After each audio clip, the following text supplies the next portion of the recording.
Welcome to Her Desired Heaven podcast, a place where we come together to discuss all things Jesus, family, lifestyle, and faith. I am your host, LaShondra, and thank you so much for joining me.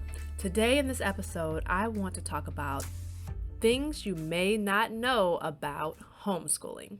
Now, as you may know, I used to homeschool my kids. I recently put them back in, but I did homeschool my kids for about 2.5 academic years. And so these are a few things that I learned along the way, or maybe something that you might not know about homeschooling. First and foremost, you have to be patient.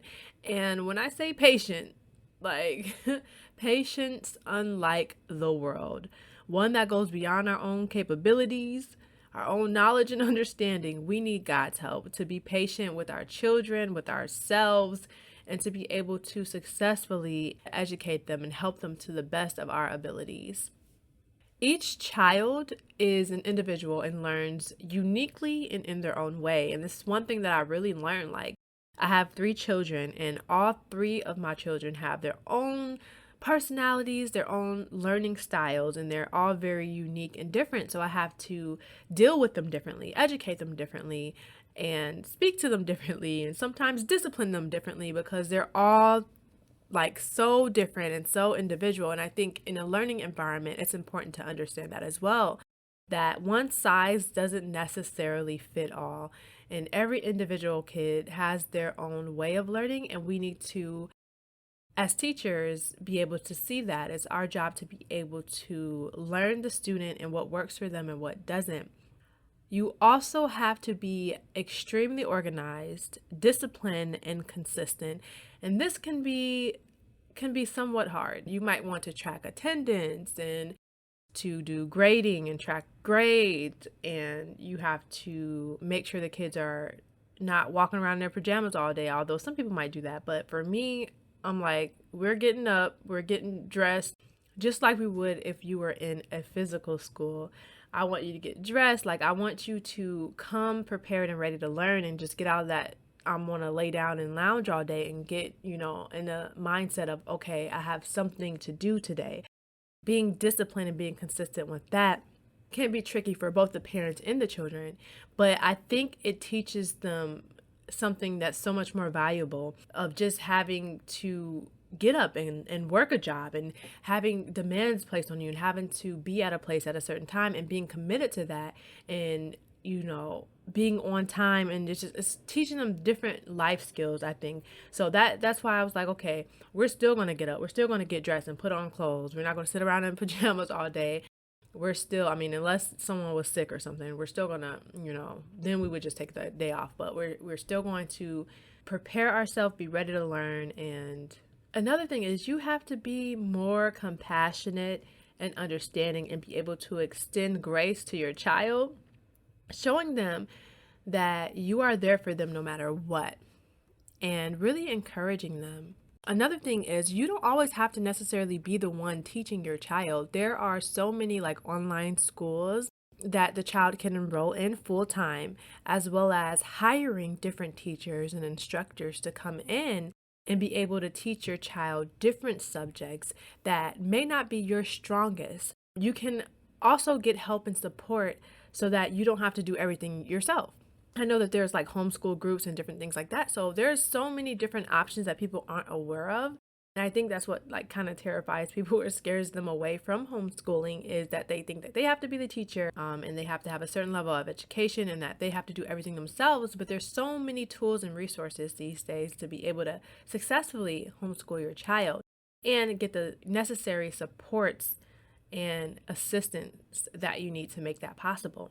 Now, you have to double check in your state, everything depends on your state's rules and regulations. So you definitely have to double check your state and see what the homeschool requirements are for your specific state, because it differs from state to state.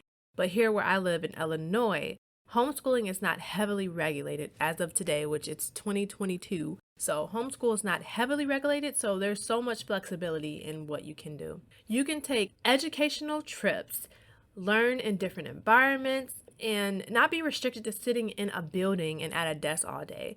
Some children learn better through experiences or hands-on activities, and homeschooling really gave me the opportunity to nurture the gifts in my children and to allow my children to learn in their individual learning styles. With homeschooling, your child can move ahead in certain subjects and not have to keep up with the class and do what everyone else is doing.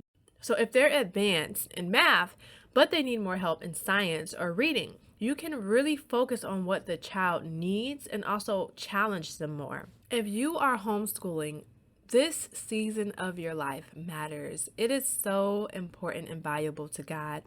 When your child is rolling their eyes and giving you a hard time, remain patient. And sometimes it's not the easiest because we go from teacher to mom real quick. And so we have to remain patient and know that what we're doing is so meaningful to God.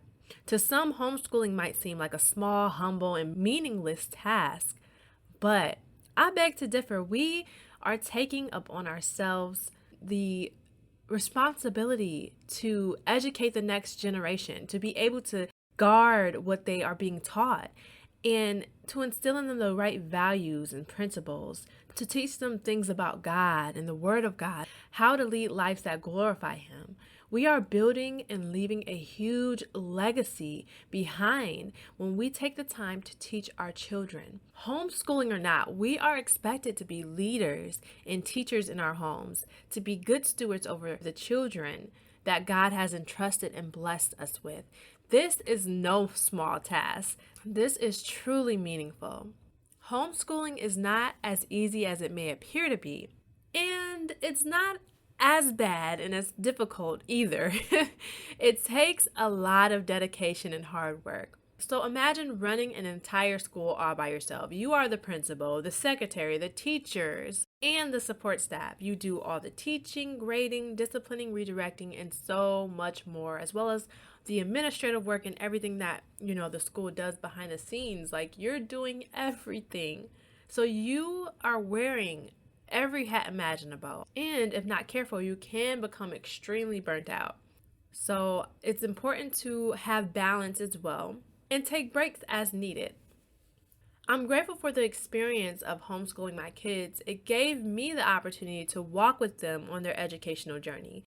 I was so elated to be directly a part of their learning experiences, teaching them valuable skills for life and watching them grow. I was excited to witness and be a part of that each and every day. I remember teaching my son to write his name and to spell it, and his name is extremely long, his first and his last name. So when he finally got it down, how joyous an experience that was for us both. He learned how to spell his whole name, but first, middle, and last. Not only could he say it out loud and spell it, but he could fully write it as well. And so it's proud moments like this that make homeschooling and all the hard work so worth it. So share your experiences. Are you homeschooling, or would you ever homeschool your kids? What is your most rewarding and memorable part of homeschooling? Please share in the comments, and don't forget to like and subscribe. Thank you so much for tuning in to this episode, and I will talk to you next time. Take care.